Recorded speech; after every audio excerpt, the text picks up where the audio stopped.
Welcome आप सभी का मेरे अधिगम चैनल पर। एक बार मुझे ये बता दें मेरी आवाज़ सब तक आ रही है?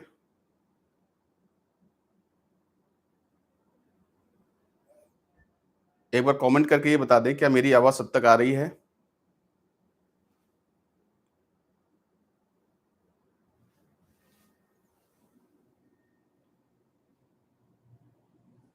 चलिए आ रही ठीक। Good evening, good evening.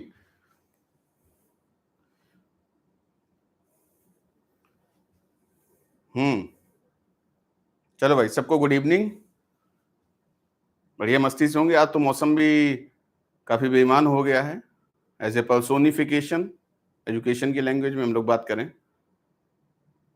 तो आज का जो टॉपिक था वो इसलिए ज़रूरी था क्योंकि ये सारे एग्ज़ाम्स में, सारे कॉम्पिटिटिव एग्ज़ाम्स में, एजुकेशनल जितने भी आपके एग्ज़ाम्स होते हैं उसमें स्कूलिंग से बहुत ज़्यादा क्वेश्चन्स पूछे जाते हैं। और यहाँ पर जो भी आप दोगे, केवीएस तो आपका हो चुका, उसमें भी क्वेश्चंस इससे काफ़ी आए थे। तो अब आपको जो नेक्स्ट एग्ज़ाम में जो अभी होगा, जो भी सुप्रीम कोर्ट के ऑर्डर के बाद, तो आपका डीट्रिपल-एसबी और उसके बाद फिर आपके यूपी शिक्षक भर्ती जब भी होंगे, तो कोई भी आप एग्ज़ाम दो, चाहे राजस्थान का दो, चाहे किसी में भी, तो उसमें ये एग्ज़ाम्स में ये टॉपिक्स आपसे पूछे जाते हैं। टॉपिक से मतलब जो पॉइंट्स दिए हैं, ये सारी चीज़ें वहाँ पर पूछी जाती हैं। तो इसको हम लोग यहाँ पे डिस्कस करेंगे बड़े ध्यान से। और नेशनल एजुकेशन पॉलिसी में भी इस पे काफ़ी जोर दिया गया है। पहले भी मैं ये चीज़ें पढ़ाता था, लेकिन तब वो प्रैक्टिकली इम्प्लीमेंट नहीं हो पाई थी। लेकिन अब ये सारी चीज़ें जो हैं प्रैक्टिकली इम्प्लीमेंट हुई हैं। तो यहाँ पर हम लोग आज बात कर रहे हैं स्कूल का या स्कूलिंग एजुकेशन, आप चाहे विद्यालय कहिए या स्कूल कहिए या स्कूलिंग कहिए। तो देखिए इसमें बात ये आती है कि स्कूल कितने तरीके के होते हैं। तो स्कूल 3 तरीके के होते हैं। एक होता है आपका ट्रेडिशनल स्कूलिंग जो चलती है, और एक आपकी होती है एनरिचिंग स्कूलिंग, और एक होती है आपकी एम्पावरिंग स्कूलिंग। ट्रेडिशनल स्कूलिंग को आप कह सकते हो परंपरागत विद्यालय। तो अभी हम लोग यहाँ पे परंपरागत विद्यालय के जो फीचर्स हैं इनको हम लोग डिस्कस करेंगे, फिर इसका कंपेयर करेंगे हम लोग एनरिचिंग स्कूलिंग के साथ, और फिर हम करेंगे एम्पावरिंग स्कूलिंग के साथ। अब एक बोर्ड में सारी चीजें तीनों नहीं आ पाए, तो इसलिए मैंने अभी केवल ट्रेडिशनल स्कूलिंग को ज्यादा फोकस किया हुआ है। तो अभी हम लोग क्लास में ही सारे पॉइंट डिस्कस कर लेंगे। कैमरे को थोड़ा सा सेट करना होगा, लेकिन सब हो जाएगा। तो अब एक सामान्य बात की जाती है, आखिर स्कूल होते क्या हैं? बात समझिएगा। तो स्कूल वो होते हैं जहां बच्चों को जीवन में आने वाली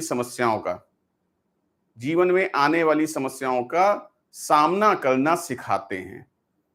उनके डेली जीवन में, डेली लाइफ में जो भी प्रॉब्लम्स आती हैं, उनको वो सॉल्व करें, सॉर्ट आउट करें। ये स्कूल्स का काम है। ये स्कूल काम करते हैं। और क्या करते हैं? और उनमें जोखिम लेने की क्षमता विकसित करें। और क्या करें? और उनको लाइफ लॉन्ग लर्नर्स बनाएं। लाइफ लॉन्ग लर्नर्स, जीवन पर्यंत सीखने वाले। ध्यान दीजिएगा यहाँ पे क्या बात मैं कर रहा हूं, जीवन पर्यंत सीखने वाले।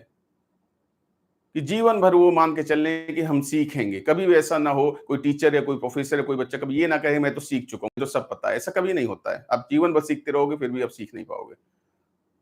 और फिर क्या बताएं, उनके अंदर गुड सिटीजनशिप हो, मतलब एक बेहतर नागरिक बने, एक अच्छे सिटीजन बने, देश के प्रति, समाज के प्रति उनकी जिम्मेदारी है, उसको निभाएं। तो विद्यालय क्या होते हैं? मैंने कहा विद्यालय वो होते हैं जो उनको डेली जीवन में आने वाली समस्याएं, लाइफ में आने वाली प्रॉब्लम्स को वो सॉल्व कर सकें, जीवन पर्यंत सीखने वाले हों, लाइफ लॉन्ग लर्नर्स हों, और क्या हो, अपनी कंट्री के लिए, अपनी सोसाइटी के लिए कुछ कर सके, बेहतर नागरिक बन सके। तो विद्यालय ये होते हैं। साथ में क्या होता है, जोखिम लेने की क्षमता भी डेवलप करते हो। तो ट्रेडिशनल स्कूलिंग की हम लोग बात कर रहे हैं, पहले स्कूल की हम लोग बात कर रहे हैं, ट्रेडिशनल स्कूलिंग। और नाम से ही समझ में आ रहा है ट्रेडिशन, और ट्रेडिशन का मतलब क्या होता है, परंपरागत। तो परंपरागत विद्यालय में क्या होता है, कुछ नहीं, बस अपने आप जो है अपनी लाइफ के जो आज से 20 साल पहले, 25 साल पहले आप चले जाइए, फ्लैशबैक में चले जाइए, आपको स्कूल्स के बारे में समझ में आ जाएगा। जब मैं कुछ बच्चों से डिस्कस करता हूँ स्कूल्स के बारे में, तो कई लोग तो ऐसे जवाब देते हैं, तो मुझे लगता है भाई आप स्कूल में थे कि आप स्वर्ग में थे। बहुत अच्छे-अच्छे जवाब आते हैं कि बड़ी आराम थी, ऐसा था, वैसा है। तो मैं उन बच्चों की तो बात नहीं कर रहा हूँ, उनके लिए तो भाई ये टॉपिक फिर दूसरा हो जाएगा। लेकिन अगर आप मेरी तरह से, जैसे मैंने स्कूल्स को देखा है या जिन इन स्कूल से मैं खुद पढ़ के आया हूँ, तो उनकी अगर मैं बात करूं, मैं उनकी बात करूं, मैं आप लोगों के अच्छे स्कूल्स की बात नहीं करूं, मैं अपने वाले स्कूल्स की बात करूं। स्कूल सब अच्छे ही होते हैं, लेकिन मैं अपने स्कूल्स की बात कर रहा हूं जहां से मैंने स्कूलिंग की है। तो क्या होता है, मैंने क्या देखा या महसूस किया, मैंने देखा टीचर सेंटर्ड होते हैं। टीचर सेंटर्ड होते हैं, यानी शिक्षक केंद्रित होते हैं। यानी टीचर के ही हिसाब से सब कुछ चलेगा। टीचर जो कहेगा वही सही है, 770, और उसके बिना कुछ भी काम नहीं कर सकता है। यानी टीचर ही सर्वे सर्वा है। टीचर ने कह दिया यहां बैठोगे तो यहां बैठोगे, टीचर ने कह दिया ये तुम्हारा रोल नंबर है तो ये रोल नंबर है, टीचर ने कह दिया है कि ये वाली किताब लाओगे तो यही लानी, सबको टीचर के हिसाब से ही वही सारी चीजें डिसाइड करेगा। तो ये क्या होता है, टीचर सेंटर्ड। वही बताएगा तुम्हें मुर्गा बनना है कि तुम्हें हाथ खड़े करके करना है, कि तुम बैठ जाओगे तुम उठ जाओ, कि टाइम टेबल ये है कि वो है, सारी चीजें।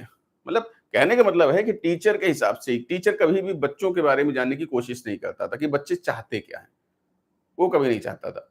वो कभी नहीं पूछता था कि बच्चों आपको सीखना कैसा लगता है, या सीखने का क्या मुझे तरीके में कोई बदलाव करना चाहिए, क्या इस तरीके से समझ में आया या नहीं आया। ऐसा टीचर कभी भी बात नहीं करता था। वो सिर्फ अपने तरीके बोलता था, मेरा तरीका एकदम सही है, जैसा मैंने बताया है वैसे ही करना है, और कोई भी तरीका मान्य नहीं होगा वरना मार्क्स नहीं मिलेंगे। यानी सब कुछ टीचर ही डिसाइड करता था। फिर आगे देखिए, क्या classes are directed by teachers. Classes भी कौन डायरेक्ट करता है, टीचर्स।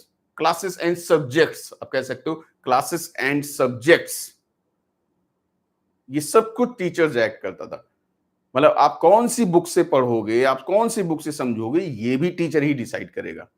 मुझे याद है 12th में मेरे यहाँ चलती थी कॉम्प्रिहेंसिव केमिस्ट्री, और मुझे जो है फंडामेंटल केमिस्ट्री समझ में आती थी। फिजिक्स में एक फंडामेंटल फिजिक्स थी गॉम्बर एंड गोंगिया की, लेकिन हमारे यहाँ टीचर ने कहा कि नहीं, आपको कॉम्प्रिहेंसिव केमिस्ट्री और कॉम्प्रिहेंसिव की ही बुक से पढ़ना होगा, पर्टिकुलर यही है, ये रिफ्रेशर बुक है, आपको इससे ही करना है।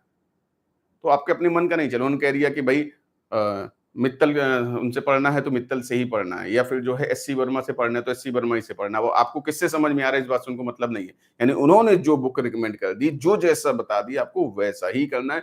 बुक्स वही डिसाइड करेंगे, आपके सब्जेक्ट्स भी वही डिसाइड करेंगे, क्लासेस भी वही डिसाइड करेंगे। आपका मन होता है कि हम खेल के मैदान में ये चीजें सीखना चाहते हो, कह देंगे नहीं ये यहीं सीखना होगा। उन्होंने कह दिया लाइब्रेरी में सिखाएं तो लाइब्रेरी में सिखाएंगे, जबकि आपका उस दिन मन हो सकता है आप क्लास में बैठो। तो वहां पर आपकी कुछ भी नहीं चलती है। सब कुछ क्या उन स्कूलों में टीचर के हिसाब से ही होता था, इसीलिए इनको क्या कहा, टीचर सेंटर्ड, और कहा classes and subjects are directed by teachers. और फिर क्या होता था, अब ये एक शोषण का मुद्दा है, शॉर्टिंग एंड रैंकिंग इंडिविजुअल्स। मतलब बच्चों को श्रेणी क्रम में बांट देना, श्रेणीवार बांट देना, first, second, third, fourth, fifth. चलो भैया यहाँ तो तब भी है। तो जब मेरा जब आता था कि भाई अब नंबर होगा तो क्या होगा, क्लास में अगर 40 बच्चे हैं तो ये देख रहा हूं कि भगवान बस किसी तरीके से 39th रैंक आ जाए, 40 ना आ जाए। तो वहां पर जो है 26, 27, 28, 29, 30, अब क्रॉस फिंगर कहीं 40 पे ना पहुंच जाए, ऐसे रैंकिंग में बांटते थे। टीचर ही सारी चीजें किया करते थे। तुम फर्स्ट डिवीजन, तुम सेकंड डिवीजन, तुम थर्ड डिवीजन, इस तरीके से ये माहौल बनाया जाता था। ये ट्रेडिशनल स्कूलिंग में यही होता था, आप सबने भी वहां से किया होगा। तो फर्स्ट वाला तो उसके तो छाती चौड़ी है, सेकंड वाला डाउन है, वो कह रहा फर्स्ट ये आ गया, हम बताओ सेकंड। दुखी वो उतना ही है जितना सबसे लास्ट में रैंक में जो आया था, ऐसा नहीं कि वो थोड़ा सा कम जो है दुखी है। और लास्ट वाला जो है जिसकी 39th रैंक है मेरे जैसे, तो हम इतने ही खुश से, चलो 40 तो नहीं आई। तो इस तरीके का वहां पे चलता था। तो ये सारी चीजें क्या हैं, ये सारी चीजें ट्रेडिशनल स्कूलिंग में दिखाई देती थी। फिर क्या होता है, इसमें बल किसके ऊपर दिया जाता है, ये कहते हैं कि दक्षता किस में देते हैं, कॉम्पिटेंसी किस पे बात करते हैं, तो कहते हैं कि मेमोरी पर। मेमोरी मतलब स्मृति पर। स्मृति से मतलब यहाँ पे क्या है, रटने पर। रट डालो, कोई चीज नहीं आता रट डालो, कोई ये नहीं आती रट डालो, वो नहीं आता वो भी रट डालो। और फिर यही हुआ मार्क्स के चक्कर में, ये गेम सब मार्क्स का ही है, तो रट डाला। मम प्रिय कवि, मम प्रिय पुस्तक, क्लास 8 तक तो संस्कृत आई थिंक सबके पास रही होगी। रट डाला, कुछ नहीं पता। और जो ऐसे आ गया वो आ गया संगणक के ऊपर, अब ये नाम ही नहीं पता, तो उसकी पुलची भी नहीं बनाई थी। नाम ही नहीं जब सुना, पुलची क्या बनाते, मम प्रिय कवि बना लिया, मम प्रिय पुस्तक बना लिया। ये कॉन्सेप्ट, बालक बालको बालका, बालकम बालको बालकेन, रमा रमा, इस तरह के सारे ये आपने रूप याद किए होंगे। कितने कर पाए, कॉन्सेप्ट उसका समझा कि संस्कृत का एक सूत्र होता है, उससे की चीजें समझी जाती तो हम अच्छे ढंग से, लेकिन नहीं, रटने वाला काम, क्योंकि मार्क्स लाने हैं। कॉन्सेप्ट ही यही चलता था, यहां तक कि डेरिवेशन तक रटी, डेरिवेशन तक रट डाली। इंटीग्रेशन डिफरेंशिएशन में डिफरेंस नहीं पता कि क्या होते, बस एक निशान जैसा पता, उन्होंने जैसा जो लिख दिया है वैसे ही रट लिया है। ऐसे ही क्या करना है, एग्जाम में टीप देना है। माइक्रोस्कोप रट लिया, टेलीस्कोप का रट लिया पूरा, और उसके बाद आ गया वहां पे जनरेटर के बारे में, अब बैठे डब्बा ले, क्या करें। तो रटने का कॉन्सेप्ट इन स्कूलों ने दिया, जो आदत कई बार हम लोगों के दिमाग में रहती है ना, मैं अक्सर बोलता हूँ लिखने की आदत से बाहर हटो यार, क्योंकि दिमाग में बना हुआ स्कूली सिस्टम से पुराने बना हुआ है, चीजों को समझो। तो ऐसा नहीं होता था उन स्कूलों में। तो ट्रेडिशनल स्कूलिंग में क्या होता था, मेमोरी पे बात की जाती थी। फिर किस पे बात करी, कंपटीशन पर, कंपटीशन पे बात की, प्रतियोगिता पर। अरे शर्मा जी का लड़का बताओ फर्स्ट आया है, एक तुम हो सेकंड आए हो, ये वर्मा जी अपने लड़के से कह रहे हैं। और वहीं पे दूसरे शुक्ला जी के घर में वहां हो रहा है, अरे नालायक तुम्हारी रैंक 26th रैंक आई है, और यादव जी के बच्चे की रैंक जो है वह 25 रैंक आई है। तो ये चल रहा है, कंपटीशन चल रहा है, पड़ोसियों में चल रहा है, दोस्तों में चल रहा है, यहां तक कि घर के भाई बहनों में चल रहा है कि अपने भाई से कुछ सीखो, वो देखो कितना अच्छा परफॉर्म कर रहा है, एक तुम हो या अपनी बहन से सीखो। वहां कंपटीशन चल रहा है, जो अच्छे दोस्त थे उनमें दूरी बढ़ती चली जा रही है, घर के संबंधों में दूरी बनती चली जा रही है, रक्षाबंधन पे राखी नहीं बांधी जा रही है, क्योंकि इसी टाइम पे रिजल्ट आया था। तो ये कॉन्सेप्ट जो है क्या था, ट्रेडिशनल स्कूलिंग में। आई होप कि इतनी बात सबको समझ में आ गई, अगर आ गई तो एक एक मैसेज प्लीज कर दें।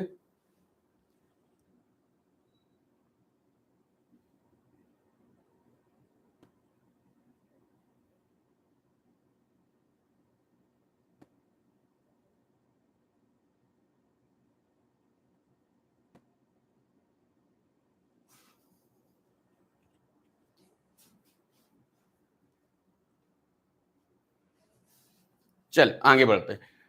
अब बात कर रहे हैं एनरिचिंग, बहुत ध्यान से समझना, मैं यूट्यूब पे नहीं डालूंगा, और ना डालता हूं जो मुझे लगता है कि हाँ ये चीजें सही हैं, आपके काम की है और यहाँ पे मदद कर सकती हैं। तो वो चीजें आज मेरे दिमाग में आया है कि ये है, आज मन था पढ़ाने का, तो स्कूलिंग मैंने फिर ये करा दी, सेंट्रल टीटी ऑलरेडी मैंने करा रखी थी, तो मन आया कि आप लोगों को भी इसके बारे में बता दूं, काफी चीजें उतर भी गई होंगी काफी टाइम से। अब बात आते हैं एनरिचिंग स्कूलिंग की। अब बच्चे ने दुआ करी कि भैया इस झंझट से निकालो, इस नरक से निकालो बाहर, कुछ करो भगवान। और ने सुना और उनका इससे बेहतर स्कूल बनाते हैं, और इससे बेहतर स्कूल आए आपके एनरिचिंग स्कूलिंग। जो क्या हुए, ये आपके टीचर सेंटर्ड थे, तो ये क्या हो जाएंगे, आपके चाइल्ड सेंटर्ड हो गए। ये आपके चाइल्ड सेंटर्ड हो गए, बाल केंद्रित हो गए। सुनते ना बाल केंद्रित, हम लोग बाल केंद्रित शिक्षा, बच्चों के अनुसार, बच्चों की रुचि के अनुसार, उनकी क्षमता के अनुसार, इस तरह की चीजें चाइल्ड सेंटर्ड हो गए। पहले क्लासेस और सब्जेक्ट कौन डिसाइड करता था, टीचर्स। अब कौन करेगा, अब कौन करेगा, सेल्फ डायरेक्टेड, यानी बच्चे खुद डायरेक्ट करेंगे, वो बताएंगे कि सर मैम मुझे इस किताब से समझ में आता है, मुझे इस किताब से नहीं समझ में आता, प्लीज आप मुझे इसी से समझाइए, या मुझे इस तरीके से समझ में आता है, या मुझे वहां समझ में आता है। सर मैं इन चीजों को क्लास के बाहर ज्यादा अच्छे ढंग से, मैं प्ले ग्राउंड में ज्यादा अच्छे ढंग से सीख सकता हूँ, बजाय के लाइब्रेरी में या असेंबली हॉल में या क्लास में।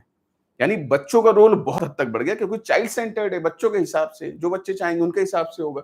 तो क्या हो गया, यहाँ पर सेल्फ डायरेक्टेड। फिर वहां पर क्या था, वहां आप देख रहे थे बच्चों को श्रेणीवार में बांटा जाता, श्रेणी क्रम में बांटा जाता, तो यहाँ चीजें क्या हो गई, कॉन्टिन्यूअस असेसमेंट, निरंतर आकलन, लगातार आकलन। इसी का कॉन्सेप्ट हुआ था CCE, continuous and comprehensive evaluation, सतत एवं समग्र मूल्यांकन। याद होगा आप सबको, जब CCE सेंट्रल टीटी में बहुत आया करता तब पूछा करते थे, अब इसका जो काफी कम हो गया है तो इसलिए इसके बारे में चर्चा नहीं करते हैं। तो कॉन्टिन्यूअस असेसमेंट, निरंतर आकलन, बच्चे का एक बार का आकलन नहीं, लगातार देखिए। और कहां, केवल स्कॉलिस्टिक एरियाज में नहीं, को स्कॉलिस्टिक एरियाज में भी, मतलब शैक्षणिक क्षेत्रों में भी और गैर शैक्षणिक क्षेत्रों में। जो पढ़ाई से जुड़े क्षेत्र हैं, फिजिक्स, केमिस्ट्री, मैथ, बायो, इसमें भी सब आप देखो। और इसके अलावा भी खेल कूद, संगीत, नेता नगरी, बिजनेस, इनमें भी देखिए बच्चा किस में बेहतर है, उसका निरंतर आकलन किया जाए, एक बार के आधार पर नहीं। एक बार में आपने बहुत अच्छा कर दिया तो कह दिया बहुत बढ़िया बहुत बढ़िया, ऐसा नहीं। क्या लगातार वो बच्चा किसी भी फील्ड में बेहतर प्रदर्शन कर रहा है, तो आप कहोगे हाँ भाई कर रहा है। ये क्या हुआ, उसका निरंतर आकलन, कॉन्टिन्यूअस असेसमेंट। फिर आते हैं, यहाँ पे बात की जाती थी रटने पर, कंपटीशन पर। कहाँ? ट्रेडिशनल स्कूलिंग में। इन स्कूलों में बात करी गई क्रिटिकल थिंकिंग की, गहन चिंतन पर। गहन चिंतन पर बात करी गई कि सोचो क्यों हम ऐसा कर रहे हैं। रटने पे मत बात करो, सोचो इसका रीजन क्या है, क्या है इसके पीछे का कॉन्सेप्ट। वो चीज हमको अच्छे से समझ में आ जाएगी। हमारे कॉन्सेप्ट क्लियर है तो कैसा भी कोई क्वेश्चन है हम उसको आसानी से कर लीजिएगा। पैटर्न्स एग्जाम से बदल गए हैं, आप देखिए वो आपके थिंकिंग लेवल को देखना चाह रहे हैं कि आप किस तरीके से सोचते हो तब आप जवाब दोगे। तो यहां पर किसमें? क्रिटिकल थिंकिंग पे, यानी गहन चिंतन पर। सोचो, विचारो, फिर उसके बारे में काम करो। और क्या? Creative thinking. कुछ यार सृजनात्मक तरीके से करो। क्या हमेशा वही पुराने परंपरागत तरीका लाल बटे कक्का चल रहा है? ट्रिग्नोमेट्री पढ़ा रहे हैं, cos थीटा sin थीटा में लाल बटे कक्का चल रहा है। अरे यार हटा दो भैया, ये रटने वाला कॉन्सेप्ट है, कुछ नए तरीके से बता दो। चाचा बटे बुआ कर दो, कुछ ऐसा बना दो। तो क्रिएटिव तरीके से काम करने की इन्होंने बात करी। पुराने बंधे बनाए ढर्रे से अलग हटके इन्होंने काम करने की बात करी कि बच्चे एक नए तरीके से चीजों को करने के बारे में सोचे, कुछ सृजनात्मक सोचे, जो उनको ज्यादा अच्छे ढंग से समझ में आए, उनको काम करने में मजा आए। ये कॉन्सेप्ट आया आपका क्रिएटिव थिंकिंग में। फिर क्या आया? कोलैबोरेटिव हो, सहयोग की भावना डेवलप करें, आपस में एक दूसरे की मदद करें। नकल में नहीं करनी है, सीखने में करनी है। कैसे? पहले याद होगा आपको कि जैसे मान लो ऋषि को मैथमेटिक्स आती है और बढ़िया तरीका, आपने उससे कहा ऋषि ये वाला क्वेश्चन बता दो, वो क्या तुरंत कहता था? हमें नहीं पता। जबकि वो क्लास का टॉपर है, वो कह देता था मुझे नहीं पता। किसी और को आता है, मान लो दिवी को आता है कि उसको केमिस्ट्री अच्छी है, उससे पूछो, तो कह देगी मुझे नहीं आता। या कह दो भाई तुम दिखा दो जरा कॉपी, होमवर्क किया? कह दे मैंने नहीं किया है। मना कर देते थे वो लोग, क्योंकि उनका ये मानना था कि हम अपना ज्ञान किसी को नहीं देंगे, और इसलिए सब अपना अपना ज्ञान लिए बैठे रहते थे, कोई किसी से बात नहीं करता था। लेकिन अब ऐसा नहीं है। अब क्या बात करेगी? इन स्कूलों ने क्या सिखाया है? कोलैबोरेटिव बनो, कोलैबोरेशन के थ्रू सीखो। अगर मुझे मैथ आती है, आपको केमिस्ट्री आती है, तो एक दूसरे को सिखा देते हैं ना। मैं आपको मैथ सिखा देता हूं, आप हमको केमिस्ट्री सिखा दो। ये सहयोग की भावना डेवलप करी गई आपके एनरिचिंग स्कूलिंग में। उम्मीद है ये सारा चीज आपको समझ में आई होगी।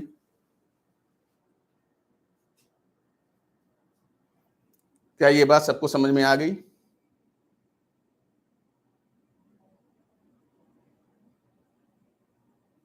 सबके मैसेज आ जाए, लगे कि हाँ भाई क्लास।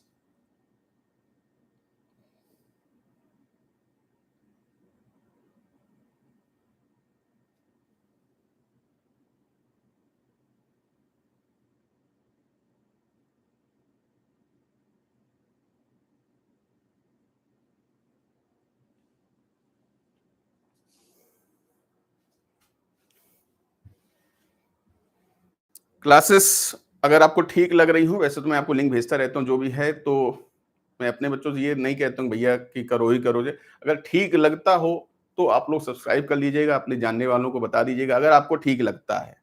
मैं इंसिस्ट नहीं करता हूँ।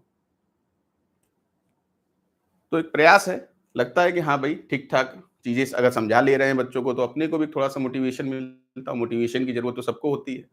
चल आते हैं फिर। अब ये सारे पॉइंट्स हो गए आपके स्कूलिंग के, ट्रेडिशनल वाले हो गए और आपके एनरिचिंग वाले हो गए। अब हम लोग बात करेंगे आपके एम्पावरिंग स्कूलिंग के लिए। मुझे थोड़ा सा कैमरा बस हल्का सा टर्न ऑन करना होगा।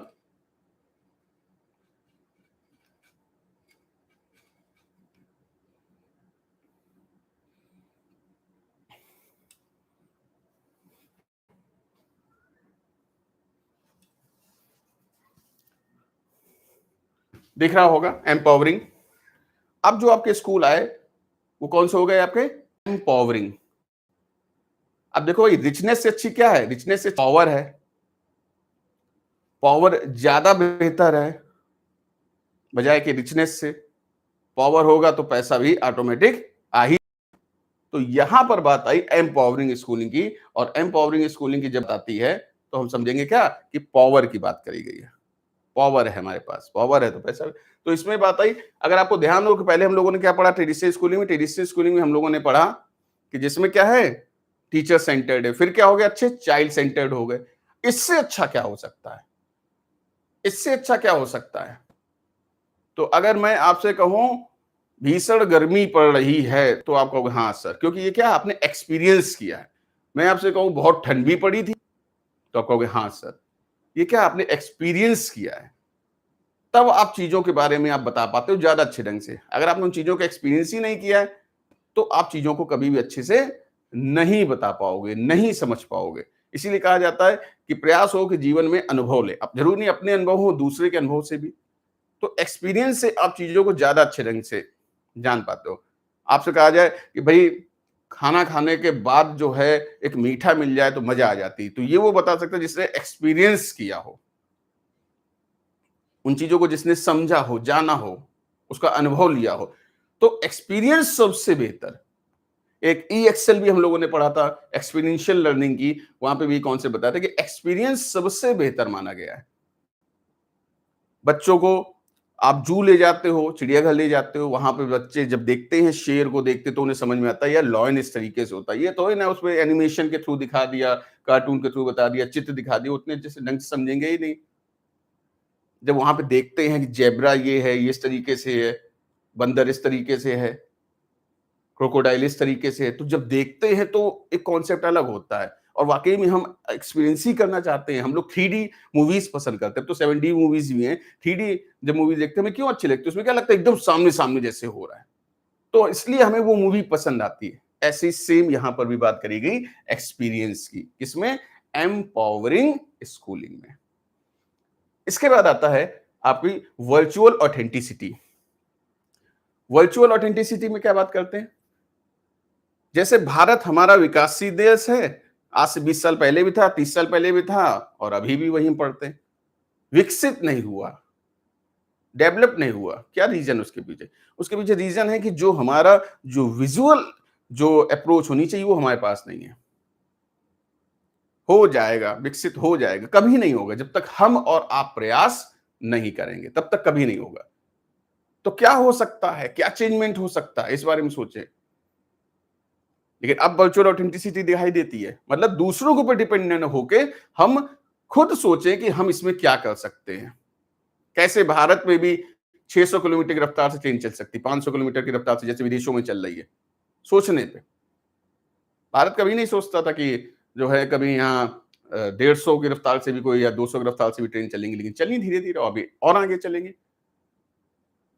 यानी दूसरों को भी निर्भर ना होकर खुद से सोचे। चाइना जैसे देश जितने भी डेवलप कंट्रीज हैं उनका है, उनके अंदर ये वर्चुअल ऑथेंटिसिटी है। कैसे क्या हो, कैसे क्या बने। हमारे यहाँ झालर आती थी, झालर जो हुआ करती दिवाली वाली में लगती, उसमें क्या है वो आती थी सीरीज वाली, एक बल्ब फ्यूज हो गया तो सारी फ्यूज हो गई। और चाइना वालों ने, कम वक्तों ने वो लोकल झालर ले आए पैरेलल वाली, और वो वहां के क्लास 8 और क्लास 7 के बच्चे जो साइंस पढ़ रहे हैं उन्होंने चीजें कर दी। तो उन्होंने कहा ये हम करके दिखाते हैं, इस चीजों को हम ऐसे करेंगे। ये बात आई, यानी दूसरे के ऊपर डिपेंडेंट हो गए, हम कैसे करें। एजुकेशन सिस्टम कब सुधरेगा? कभी नहीं सुधरेगा जब तक हम उसमें नहीं आएंगे। तो हमने क्या डिसाइड किया? हम सुधारेंगे, तरीकों में बदलाव लाएंगे, बच्चों को सिखाने के तरीकों में बदलाव लाएंगे, ऐसे समझाएंगे, वैसे समझाएंगे। वो खुद से आता है, यानी खुद से, बजाय कि दूसरों के आने वाले समय में ऐसा हो जाएगा, कभी नहीं होगा जब तक आप नहीं सोचोगे। हम खुद से क्या चेंजमेंट लाएंगे, हम एजुकेशन को बदलेंगे। हम बच्चों को अब ट्रेडिशनल वे में नहीं पढ़ाएंगे, हम बच्चों को ऐसे पढ़ाएंगे। हम नाच के सिखाएंगे बच्चों को, हम गा के सिखाएंगे। ये कॉन्सेप्ट खुद से आया। आप ऐसे समझिए कि जब कोरोना काल चल रहा था, वैक्सीन नहीं थी, तो मोदी जी ने, माननीय प्रधानमंत्री जी ने ये आग्रह किया साइंटिस्ट से, डॉक्टरों से कि आप इसको देखिए कि इसकी वैक्सीन बन सकती है क्या। हमारे इंडियन साइंटिस्ट ने ये कहा कि हम करके दिखाएंगे, जबकि हम लोग क्या सोच रहे थे, जनरल जो लोग हैं, कि अमेरिका ही देगा या चाइना ही देगा वैक्सीन जिसने बीमारी फैलाई है।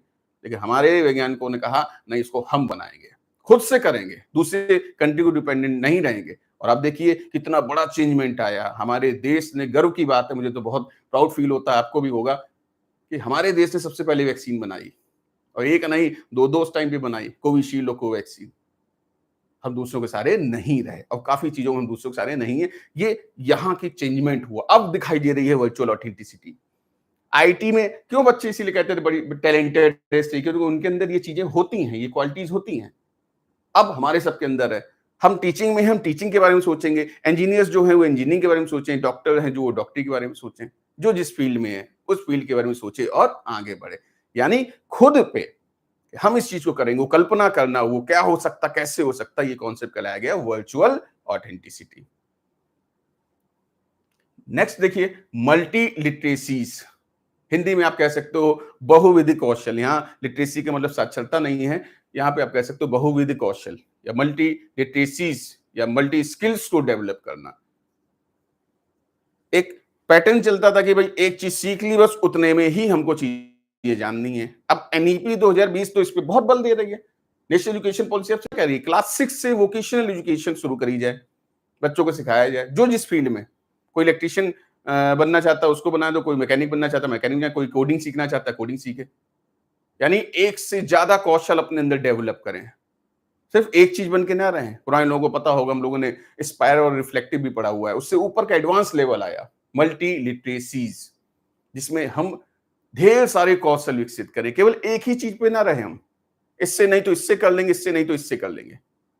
तो एग्जाम्पल आपको याद होगा एक सीधा और लुल्ल वाला, अगर याद हो आपको, तो यही कॉन्सेप्ट है। जो स्मार्ट है, क्या स्मार्ट कौन है? स्मार्ट वो है जो क्या है, मल्टी लिटरेट है। उसको घर के भी काम आते हैं, उसको कुकिंग भी आती है, उसको बाजार का काम भी आता है, वो अपने ऑफिस काम भी कर लेता है, वो सोशल वर्क भी कर लेता है। ऐसे हमारे आपके बीच में आप हम हो सकते हैं, हमारे घर के सदस्य हो सकते हैं, जिसे कहते हैं ना कि भैया ये सर्वगुण संपन्न है। तो सर्वगुण संपन्न क्या, मल्टी लिटरेसी। ऐसा नहीं इसके लिए कोई डिग्री डिप्लोमा लेना पड़ेगा, और ना ही मैं इसके लिए कह रहा हूं कि इसके लिए जो है आप एकदम इसमें परफेक्ट हो, लेकिन एक जो जनरल और एक बेसिक कॉन्सेप्ट होता है कि भाई घर में अगर बल्ब फ्यूज हो गया तो वो बदलना आता हो, कई लोग तो वो भी नहीं कर पाते हैं। जो उन्होंने कहा कि ये स्विच जो है गड़बड़ा गया है और इसको सही कर दो, कई लोग वही नहीं कर पाते, पॉजिटिव और नेगेटिव नहीं देख पाते, यहाँ तक कि बैटरीज लगानी नहीं आती, और कुछ लोग बहुत आसानी से कर लेते। और ये देखिए हमारे गांव में मैक्सिमम जितने लोग वो क्या हुए, मल्टी लिटरेट हुए। किसान जो होते हैं, जुगाड़ पानी से ऐसे कर लिया वैसे कर लिया। एक बार उन्होंने देखा कि बाइक की सर्विस या उनके जो सबमर्सिबल होता है या खेतों में जो पानी लगता है उसकी मशीन में, एक बार देखा सर्विस के लिए अच्छा इस तरीके से कराई जाती, दूसरी बार खुद से कर ली। एक से ज्यादा कौशल उन्होंने डेवलप किए, नहीं परेशान होते, एक से ज्यादा कामों को करते हैं। महिलाएं भी वहां एक से ज्यादा कामों को कर लेते हैं, और हमारे शहरों में क्या, एक ही काम कर ले वही बहुत है। तो ये चीज सही नहीं है। यानी ढेर सारे कौशलों को अपने अंदर आप विकसित करें, सीखें। ये कॉन्सेप्ट कहलाया मल्टी लिटरेसीज का। इसके बाद रिस्क टेकिंग। रिस्क टेकिंग का कॉन्सेप्ट क्या है, जोखिम लेने की क्षमता डेवलप करें, जोखिम लेने की क्षमता डेवलप करें। मेंटर में भी हम लोग इस बात को पढ़ते हैं, शिक्षक वो हो जिसके अंदर जोखिम लेने की क्षमता हो।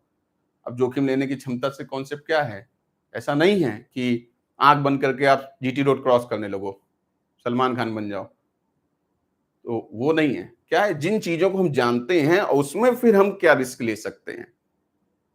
रिस्क को अगर हम समझें तो बड़े आसान सा रिस्क क्या हो सकता है कि आपका कल एक जगह सिविल सर्विसेज में आपका इंटरव्यू है और कल ही आपकी ज्वाइनिंग है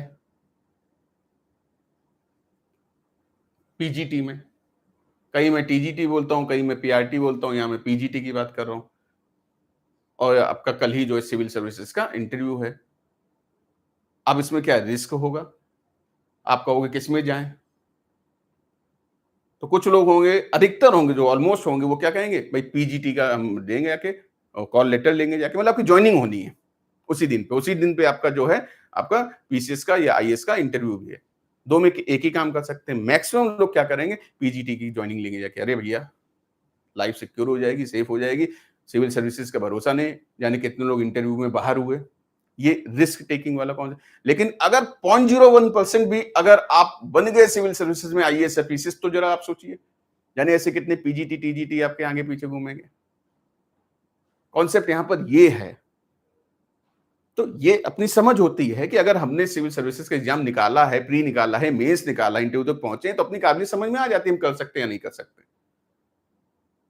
तो उस जगह भी रिस्क टेकिंग कई जगह कंडीशन पे आती है। आप कहोगे एजुकेशनल बिहाफ पर कैसे है सर? एजुकेशनल बिहाफ पर ऐसे है कि कभी दिव्यांग बच्चे आपके पास आ सकते हो, कहते हैं कि मैम एनुअल फंक्शन हो रहा है और मेरी भी इच्छा ये है कि हम लोग भी कुछ परफॉर्म करें, पार्टिसिपेट इसमें करना चाहते हैं। अब आपने कह दिया ठीक है बच्चों, आप लोग तैयारी करो, हम आपकी तैयारी करवाएंगे। तभी वहां का स्टाफ आपके पास आएगा, कहेगा पागल हो गए हो क्या, ये बच्चे दिव्यांग हैं, डिसेबल पर्सन हैं, इन्हें अगर कुछ हो गया तो कौन जिम्मेदार होगा। आप कहोगे नहीं मैं देख लूंगा या देख लूंगी, तुरंत वहां प्रिंसिपल आ जाएंगे, मैनेजमेंट आ जाएंगे, कहेंगे ये लीजिए यहाँ पे साइन करिए कि कोई इनके साथ कुछ होती है घटना दुर्घटना तो आप जिम्मेदार होंगे, विद्यालय प्रशासन जवाबदेह नहीं होगा, निकाल ट्रांसफर कर दिया जाएगा, आपको भगा दिया जाएगा। कर लो साइन, 10 बार सोचोगे, यार नौकरी ही चली जाएगी, फालतू की लकड़ी क्यों ले रहे हैं।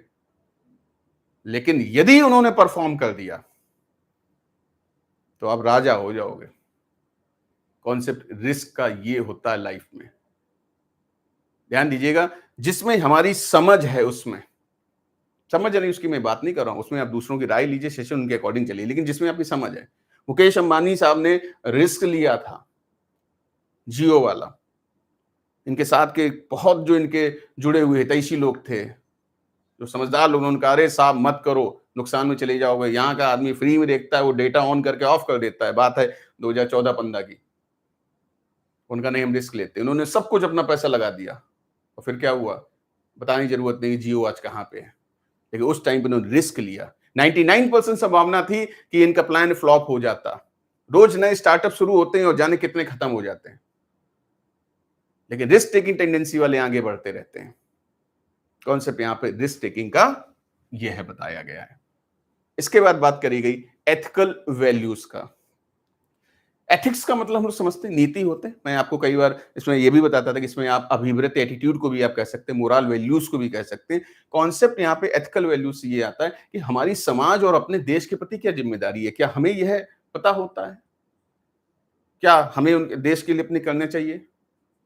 तो 26 जनवरी, 15 अगस्त और 2 अक्टूबर को ही देशभक्ति अपनी जागृत होती है, उसके अलावा देश से हमें कोई मतलब ही नहीं। क्या आप प्रॉपर वे में टैक्स पे कर रहे हो या नहीं कर रहे हो, समाज के प्रति क्या कोई आपको सोशल वर्क में आप कभी पार्टिसिपेट करते हो, हिस्सा लेते हो। ऐसी बहुत सी चीजें होती है जो हम कंट्री की वैसे मदद कर सकते हैं, डायरेक्टली बॉर्डर पे जाके नहीं, ऐसी मदद कर सकते हैं। आप लोगों को एजुकेट कर रहे हो, आप मदद कर रहे हो, अवेयर कर रहे हो, ये भी आप अपनी कंट्री की मदद कर रहे हो। उनको उनके अंदर लाइफ स्किल्स आप डेवलप कर रहे हो। ये सारी चीजें भी नीतियां कि हम अपने देश को कैसे आगे बढ़ाएं, पानी नहीं वेस्ट कर रहे हैं, फालतू की इलेक्ट्रिसिटी वेस्ट नहीं कर रहे हैं, ऐसी चीजें, कंट्री फर्स्ट पे काम कर रहे हैं, मेक इन इंडिया पे बात कर रहे हैं, अपने स्वदेशी जो प्रोडक्ट्स हैं उनके हम यूज करेंगे, ये भी हम अपनी कंट्री की हेल्प कर रहे हैं। चाइनीज प्रोडक्ट्स को हम बहिष्कार कर रहे हैं, ये भी हम बात कर रहे हैं, बायकाट कर रहे हैं। तो ये भी सारी चीजें क्या है, ये हमारी मोरल वैल्यूज हैं, अपनी फैमिली के लिए, अपने पेरेंट्स के लिए, अपनी फैमिली के लिए, अपनी सोसाइटी के लिए, अपनी कंट्री के लिए।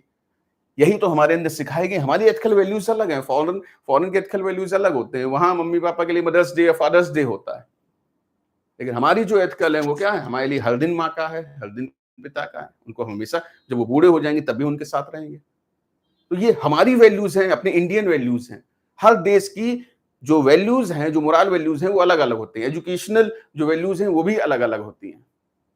तो कॉन्सेप्ट यहाँ पे हमें समझना होगा, एथिकल वैल्यूज से मतलब जो हमारी नीतियां हैं, जो हमने अपने देश के लिए, कंट्री की, सोसाइटी के लिए क्या बेहतर कर सकते हैं, वो चीजें।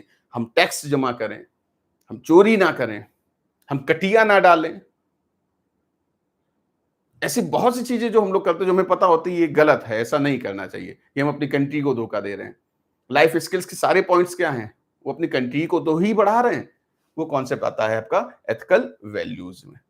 और लास्ट आता है आपका इंटरेक्शन,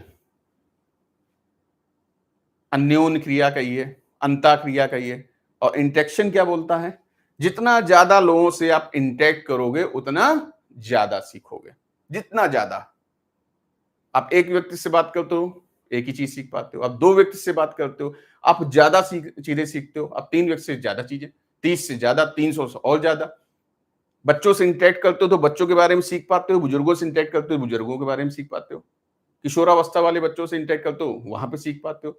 मेडिकल लाइन वाले बच्चों से बात करो तो मेडिकल के बारे में जान रहे हो, इंजीनियरिंग लाइन के बारे में सीख रहे हो तो इंजीनियरिंग के बारे में सीख रहे हो। जितना ज्यादा इंटरेक्शन होगा उतना ज्यादा आप सीखोगे। और नहीं हमारी तो कम्युनिटी है, हम केवल इसी में इंटरेक्ट करते, तो आप बहुत सी चीज़ों को नहीं जान पाओगे। आप गाँव जाते हो, गाँव के लोगों से इंटरेक्ट करते हो, आप वहाँ की चीज़ों को समझते हो। आप पहाड़ पे जाते हो, पहाड़ के लोगों से इंटरेक्ट करते हो, वहाँ पे आप चीज़ों को समझते हो। आप नेचर से इंटरेक्ट करते हो, आप नेचर को समझते हो। आप पेड़-पौधे, पशु-पक्षियों से इंटरेक्ट करते हो, आप उनको समझते हो। ये पूरा कॉन्सेप्ट क्या है? इंटरेक्शन का। हम जितना ज़्यादा इंटरेक्ट करेंगे, उतनी ज़्यादा हमें नॉलेज बढ़ेगी, उतनी ज़्यादा हम चीज़ों को सीखेंगे। हम जान पाएँगे कि ये चीज़ ऐसे होती है, ये चीज़ ऐसे नहीं, ये चीज़ इस तरीके से होती है। तो वैसे भी कहा गया कि इंटरेक्शन एक ऐसी चीज़ है कि एग्ज़ाम्स में अक्सर पूछी जाती है और इसको सबसे बेहतर माना जाता है। तो ये स्कूल्स जो हैं एम्पावरिंग, ये क्या सिखा रहे हैं? इंटरेक्शन करने को। वो नहीं कह रहे हैं कूप-मंडूक बनो, कि बस 8 बाई 10 कमरे में बैठे रहो। वैसे अभी तक फैमिली क्या सिखाती थी हमारे स्कूल, क्या किताबों से इंटरेक्ट करो, दुनियादारी से कुछ नहीं, सिर्फ किताबों से। लेकिन इंटरेक्शन का मतलब यहाँ पे आप ये ना समझ लेना इंस्टा पे इंटरेक्ट करें, रील्स पे इंटरेक्ट करें, वो तो सबसे बेकार काम अगर आप वहाँ पे टाइम दे रहे हो तो। आप कुछ क्रिएटिव चीज़ों के साथ करिए, फिर उससे जुड़े हुए लोगों या उससे जुड़े हुए कंटेंट के साथ इंटरेक्ट करिए। आप न्यूज़पेपर के साथ इंटरेक्ट करिए, आप स्पोर्ट्स के साथ इंटरेक्ट करिए, आप नई चीज़ों को जानोगे। जो नई एजुकेशनल जो पॉलिसीज़ आई हैं, उनके बारे में आप इंटरेक्ट करो, सीख पाओगे। नए एजुकेशनल कंटेंट आए हैं, एनईपी से आप इंटरेक्ट करो, एनईपी के बारे में जानोगे।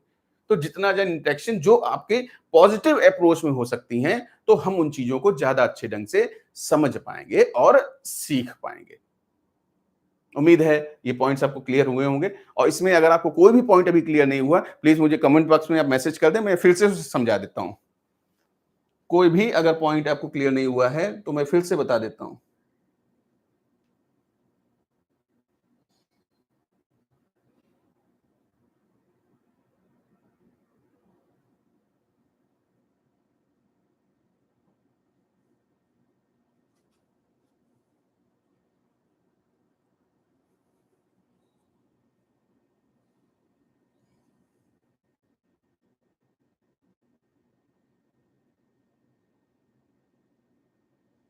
कोई भी अगर आपको नहीं क्लियर है, आप केवल मैसेज कर दो, मैं उसको आपको समझा देता हूँ।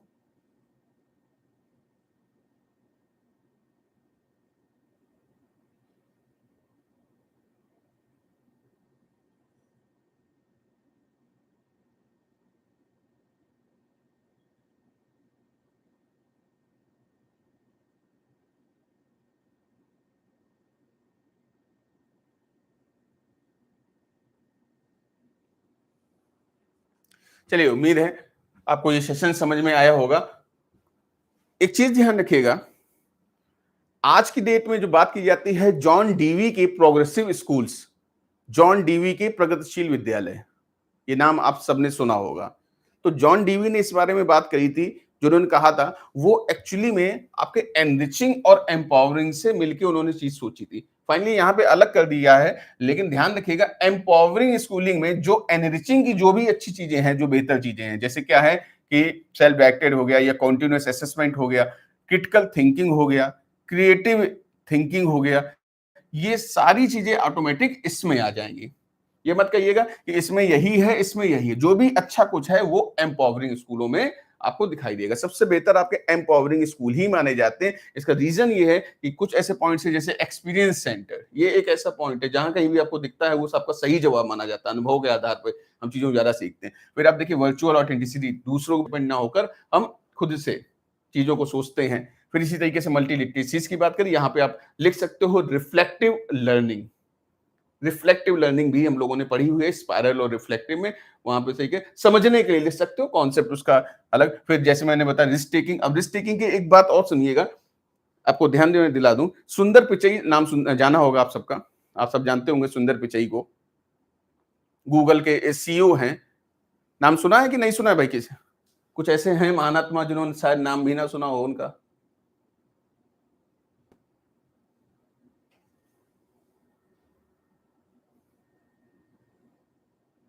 अच्छा, सुना है।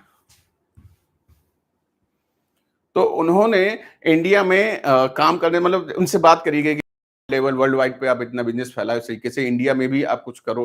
तो उन्होंने एक बात की जिससे पूरा भारत देश एकदम परेशान हो गया था। उन्होंने कहा था हमारे इंडियंस के अंदर रिस्क टेकिंग टेंडेंसी नहीं है, डेवलप नहीं की जाती है। और जिसके अंदर रिस्क टेकिंग टेंडेंसी नहीं होती है, वो काम को आगे बेहतर तरीके से नहीं कर सकता है। हमारे और गलत भी नहीं कहा, हमारे यहाँ क्या चलता था, सेविंग अकाउंट करो, पैसा बचाओ, जितनी चादर है उतनी फैलाओ। गलत नहीं है, कई जगह सही है, लेकिन कई जगह बहुत गलत भी है। एक बार अगर आपकी जो कहीं जॉब में आप फिट हो जाते हो, तो फिर आगे बढ़ने की आप नहीं सोचते हो, जबकि होना चाहिए कि और भी आगे। जो बिज़नेसमैन होता है उसके अंदर क्या है, उसके अंदर रिस्क टेकिंग टेंडेंसी बहुत दिखाई देती है। क्रिकेट में कोई खेल रहा है, रिस्क लेके आगे बढ़ के छक्का मारने की कोशिश करता है, हो सकता है आउट भी हो जाए, 99% चांसेस आउट भी हो जाए, लेकिन अगर सिक्स पड़ गया, तो रविंद्र जडेजा एक तरीके से कल 4 ही रन बनाए थे और मैच जीत गए। तो रिस्क टेकिंग टेंडेंसी यहाँ पे ये बताई गई है। फिर जैसे आपको समझ में आ गया होगा, एथिकल वैल्यूज का भी और इंटरेक्शन का भी काफी इंपॉर्टेंस दी गई है। बच्चों का टीचर के साथ, टीचर बच्चों के साथ, पेरेंट्स के साथ, एनवायरमेंट के साथ जितना ज्यादा इंटरेक्शन होगा, उतना ज्यादा आप अच्छे ढंग से सीखोगे।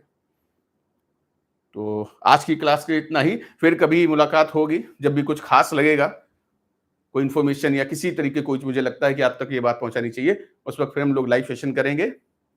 तब तक के लिए शुभ रात्रि और आप सबका धन्यवाद। जा सकते हैं।